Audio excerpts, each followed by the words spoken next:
Qui sait? Voilà, type 2, on n'en avait pas fait encore. Donc type 2, c'est... là, on est dans l'enlèvement, mais par quelque chose par un vaisseau spatial, peut-être issu d'une autre planète. C'est-à-dire que là, dans l'enlèvement de Travis Walton, c'est un cas extrêmement connu. Si vous avez peut-être vu le film Fire in the Sky, c'est un film américain qui retrace l'histoire de ce bûcheron. Donc ils étaient plusieurs bûcherons partis dans les bois faire leur travail de coupe. Et à un moment, Travis Walton, disons qu'il y a une lumière qui est apparue dans les bois, et lui, ça a été le plus curieux. Il s'est aventuré face à la lumière et à l'OVNI qui était stationnaire au-dessus du bois, à quelques mètres d'eux, et les autres se sont carapatés en voiture. Ils l'ont laissé tout seul. Donc il s'est retrouvé dans l'OVNI, donc prisonnier dans l'OVNI. On lui a fait des expériences. Et on l'a relâché 4 jours plus tard. 3 ou 4 jours, ça dépend sur les témoignages, ça varie. 4 jours plus tard, au pied d'une cabine téléphonique, pratiquement nu, hagard. Et il a expliqué qu'on lui avait fait des expériences. Alors là, ça a l'air beaucoup plus physique que dans les cas numéro 3. Parce que là, a priori, il a été enlevé. Mais pas par un taulier boulon. Voilà. Donc ce film, si vous avez l'occasion de le voir, il est assez bien fait. Il est en français. Troisième cas, les enlevés de la Lagache. Là aussi, on est en type 3, parce que vous aviez 4 personnes qui faisaient une balade, ils faisaient du camping, ils sont partis en canoë, ils ont vu une lumière brillante s'approcher du canoë, et la lumière les a hypnotisés, entre guillemets, tous les 4.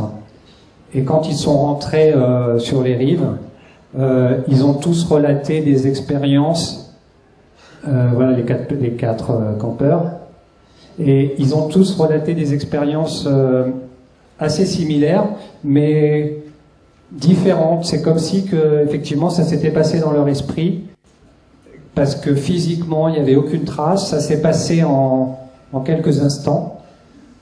Et c'est un des rares cas où les 4 personnes sont passées au détecteur de mensonges. Et détecteur de mensonges, et puis ils ont été et hypnose. Voilà. Donc là, dans leur cerveau, il s'est passé quelque chose avec 4 personnes, c'est très rare. Donc c'est vraiment un des cas qui est un des cas ufologiques les plus solides. Voilà. Encore un enlèvement de type 3 qui était assez particulier. Ça s'est passé en 89 à New York. Alors il y a eu une espèce de coïncidence pendant ce cas-là, parce qu'il y avait le cortège de l'ONU qui passait sur le pont de Brooklyn.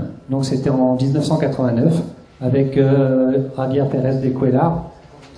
Et cette nuit-là, le convoi de l'ONU, donc vous avez le siège de l'ONU qui est au bout du pont de Brooklyn, il y a une rumeur, une très grosse rumeur qui dit que cette nuit-là, ils ont vu une lumière bleue et qu'ils ont vu des ovnis. Et peu après cette soirée-là, il y a une femme qui s'appelle Linda Napolitano, qui dit que cette nuit-là, au même moment où ils auraient vu la lumière bleue, elle s'est fait enlever dans sa chambre. Voilà. Donc, est-ce que c'est une coïncidence? Probablement. Voilà. Donc ça, c'est l'endroit où ça s'est passé. Et encore une fois, j'ai mis type 3, parce qu'en fait, c'est Linda Napolitano, c'est quelqu'un qui, depuis l'enfance, se fait enlever.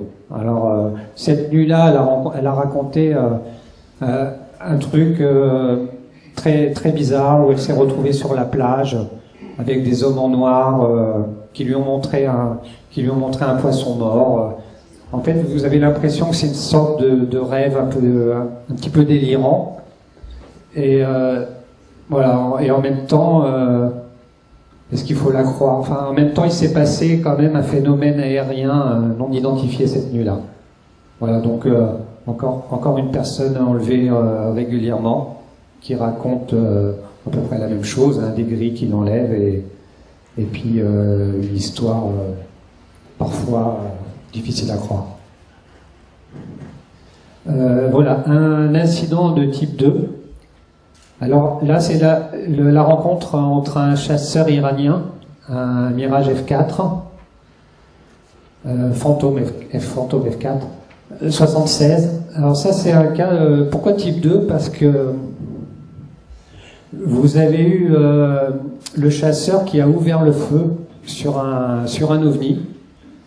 Et la particularité, c'est que toutes ces commandes se sont retrouvées bloquées. Donc, au moment où il s'est senti menacé, alors lui dit que l'OVNI lui a tiré dessus et qu'il a répondu. C'est pas certain. En tout cas, il s'est senti menacé, il a voulu tirer un missile et les commandes ont été bloquées. Donc, voilà, difficile d'imaginer qu'un type 1 ait les capacités technologiques de bloquer les commandes de tir d'un avion de chasse. Et ce cas a beaucoup intéressé le Pentagone aussi. Les cas aériens militaires de rencontres comme ça avec ouverture de tir, bon bah là vous avez des rapports au plus haut niveau. Mais comme je disais tout à l'heure, c'est peut-être passé cet incident, le Pentagone a été très intéressé, mais peut-être qu'ils n'ont jamais compris ce qui s'était passé. Un cas de type 3, alors là c'est la grande vague des contactés des années 50.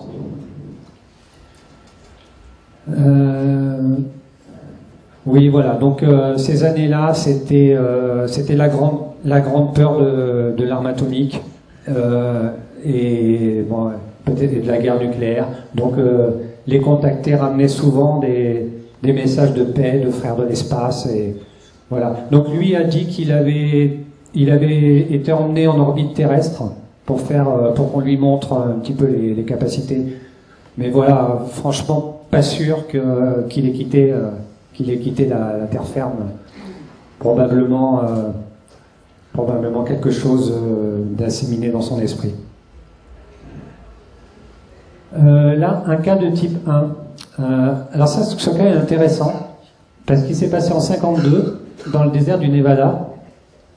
Vous avez un homme qui entretient les routes et qui rencontre d'un seul coup un ovni. Il tombe sur un ovni, on va dire, avec 5 êtres à bord. Alors ça, je l'ai classé dans les taules et boulons. D'accord. Dans les taules et boulons parce qu'en fait, les personnes sont humaines. Ils parlent anglaise. Et l'appareil est commandé par une femme. Voilà, tout à fait humaine, et que le principal témoin qui travaillait sur les routes rencontre un peu plus tard dans un bar. Donc on dirait presque que cette femme qu'il rencontre dans le bar opportunément, cette femme ne veut pas le reconnaître, alors elle faisait partie de l'équipe d'extraterrestres, entre guillemets. Voilà. Et ça ressemble totalement à un coup monté. L'OVNI ne voit ni se poser ni décoller. Les 5 personnes, ils sont humaines par l'anglaise. Et après, opportunément, ils rencontrent la femme. Alors, c'est comme si que dans ces années-là, vous aviez le gouvernement qui cherchait à brouiller les cartes, qui cherchait à en rajouter. Alors, peut-être qu'il y a eu un phénomène d'intox entre les Américains et les Russes, où il devait y avoir un but caché là-dessus. Peut-être pour cacher d'autres armes, ou pour dire nous aussi on a nos extraterrestres. Je sais pas. En tout cas, il y a eu beaucoup de manipulations. Il y a eu beaucoup de manipulations, et pour cacher peut-être autre chose, mais voilà, on a des cas comme ça, probablement des coups montés. Avant-dernier cas, je crois qu'il reste 2 ou 3. Le cas de... Alors, attendez. Voilà. Le cas de Socorro, encore un cas de type 1. Vous avez un policier qui rencontre un espèce d'ovni en forme d'œuf. Et pas loin, vous aviez une base de la NASA avec des modules qui servaient à la préparation de la mission Apollo sur la Lune. Alors, est-ce que ce policier a fait une rencontre de modules? C'est possible. Voilà, donc c'est pour ça que j'ai mis en type 1. Sinon, vous avez le cas de la forêt de Ben Waters, que j'ai mis en type 1 aussi. Je vais passer assez vite parce que là, je crois qu'il reste assez peu de temps. L'incident de Kecksburg, qui est possiblement aussi un satellite russe. Il faut dire que ça ressemble beaucoup. Voilà, un espèce de gland comme ça qui est tombé avec des inscriptions. Quand on voit le satellite russe avec l'écriture russe, on se dit que c'est vrai que ça ressemble. Albert Bender, le premier, il éditait une revue en 53 avec beaucoup de gens qui travaillaient avec lui, et il a dit avoir découvert le secret des secousses volantes au moment où il allait publier le résultat de ses recherches qu'il avait enfermé dans un coffre-fort. Il a le coffre-fort qu'il retrouve vide, sans effraction, et donc il disait avoir découvert le secret des secousses volantes, et le lendemain il y a 3 hommes en noir donc c'est la toute première fois qu'on parle des MIB, 3 hommes en noir qui, à travers le grenier, apparaissent et lui disent qu'il ne devra jamais rien dire de toute sa vie, et il n'a jamais rien dit. Ils n'avaient pas de neurolaser. Voilà, c'est pour ça que je le mets en type 3. Je le mets en type 3 parce qu'en fait, papier disparu et MIB qui traverse, il avait son bureau au grenier, et il traverse le toit, apparaissent devant lui disent de ne jamais parler, et il s'exécute.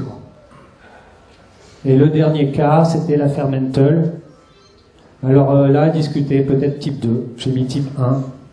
Mais c'est la première fois qu'il y a un pilote américain qui est décédé en poursuivant un OVNI. Il avait un avion Mustang qui n'était pas capable d'aller trop haut en altitude. L'OVNI est parti très haut, il l'a poursuivi, et son avion a manqué d'oxygène, le moteur s'est arrêté, il s'est crashé. À la suite de ça, on est passé du projet Cygne au projet Grunge, qui est rancune. Voilà, peut-être du fait d'avoir de la rancœur, d'avoir perdu ce pilote. Et à partir de là, on a voulu dénigrer le phénomène OVNI, et on a dû chercher en coulisses la solution à l'énigme. L'OVNI est là. Quand j'ai mis mes types 1, 2, 3, les OVNIs sont là. Le mystère est là. Voilà. Moi, ce que j'ai été capable, c'est d'essayer de les répertorier. Voilà, le capitaine Mantle, son avion craché. Mais voilà, l'ufologie, c'est une tâche ardue. Quand je vous disais que j'ai commencé il y a 15 ans, je pense qu'à la fin de ma vie, j'y serai encore. Il y en a d'autres qui nous ont précédés. Les pauvres sont décédés sans avoir la solution. Beaucoup de questions. À chacun de faire sa route. Voilà, parce que on rejoint un petit peu la physique quantique, on rejoint un petit peu, peut-être un jour, si la science progresse, on saura que les types 3, finalement, il y a une autre forme de vie dans une autre dimension, et parfois nos visites. Voilà, c'est tout ce que je pourrais dire aujourd'hui.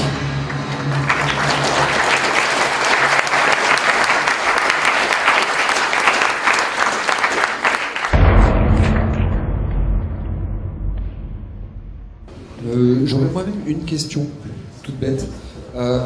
Depuis 1955, donc la classe 1 tôle et boulons, d'après ce que j'ai compris.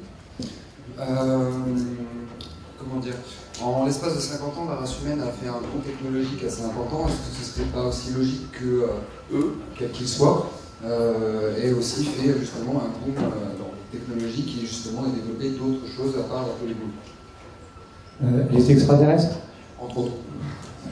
Disons, si on est de type 1, le type 1, entre guillemets, je mets l'intervention humaine, je mets tous les boulons. C'est-à-dire que le type 1, c'est l'énigme de la propulsion. Voilà, tout. Parce que faire des ovnis, c'est pas difficile.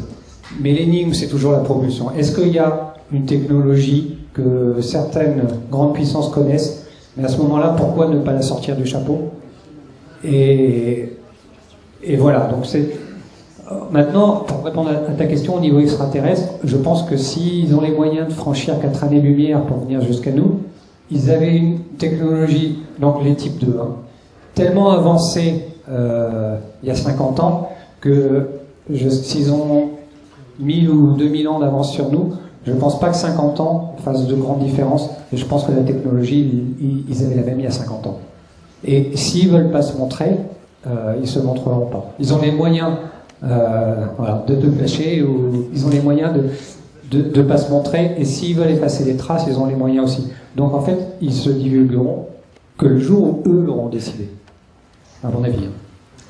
Oui, Ludovic, simplement une petite remarque. Tu as remarqué la similitude entre Ora Ranes et Orejana, initiatrice en Amérique du Sud, oui.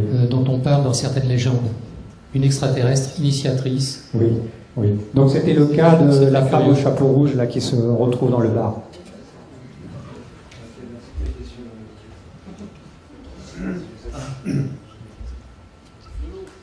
Non, je ne fais pas une conférence. Je voulais vous parler des fameux ovnis Tolé-Boulon.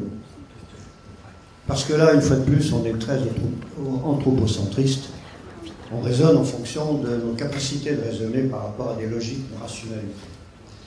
Mais en fait, on s'aperçoit d'une chose, c'est que tout ce monde extraterrestre ne fonctionne pas simplement dans notre espace, il fonctionne aussi dans notre temps.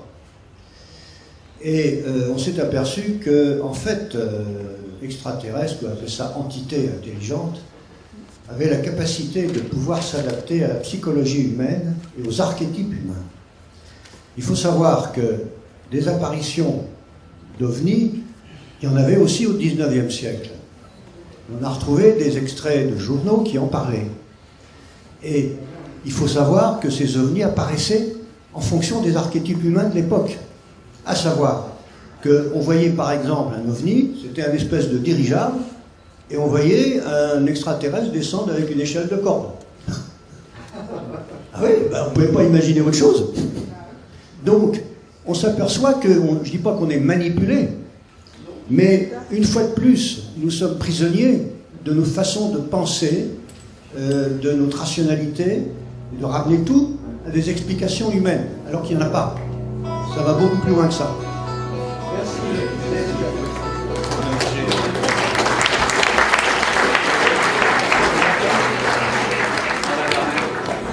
Oui, bonjour.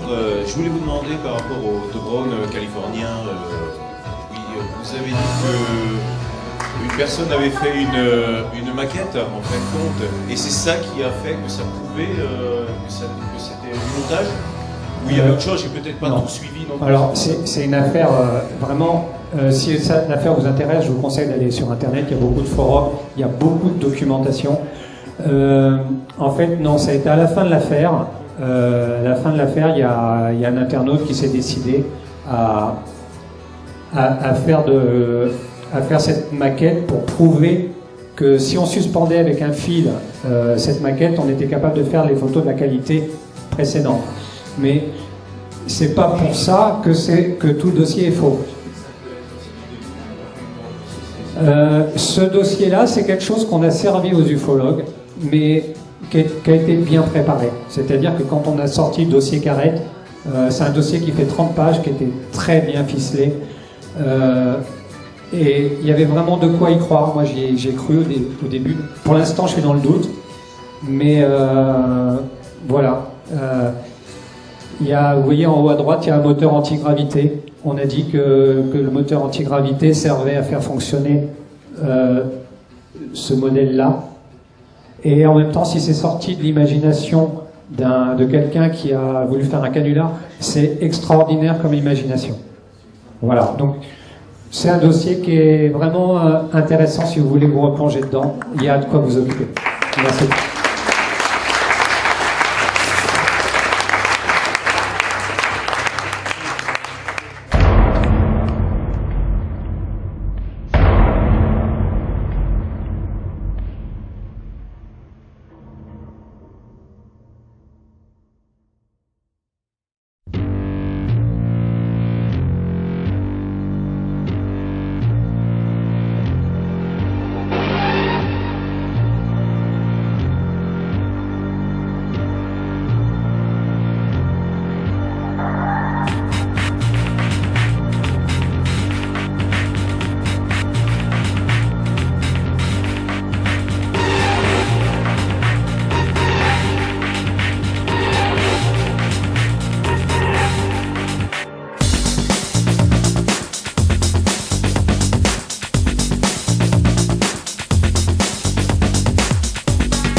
conférence va reprendre immédiatement. Nous allons fermer les portes. Merci.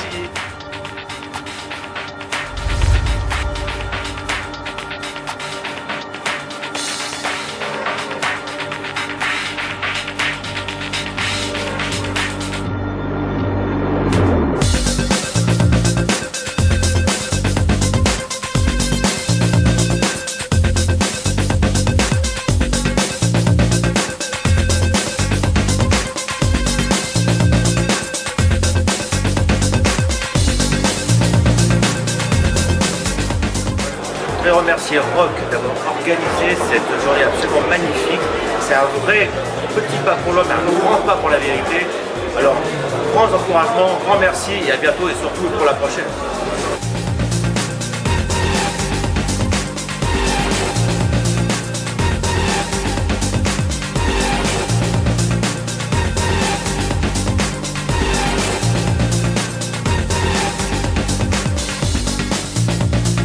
C'est génial, Rock, c'est un amour, Rock, il est gentil, il est ouvert, il est à l'écoute. Je trouve vraiment, je comprends pourquoi il y a une espèce d'effervescence, parce qu'il y a aussi un côté humain. C'est pas juste des personnes qui parlent de ce qu'ils font, il y a un côté humain et ça me plaît.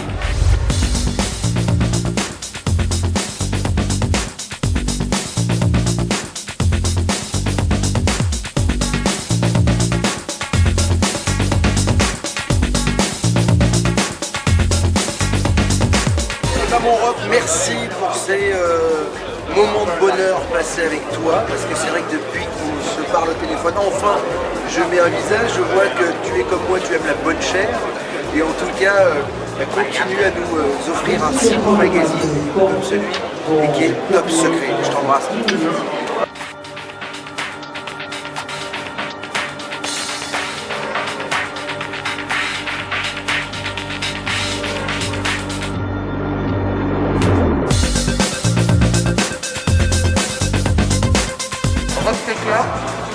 La salle était pleine, la prochaine fois, je suis venue. Bisous, Rock.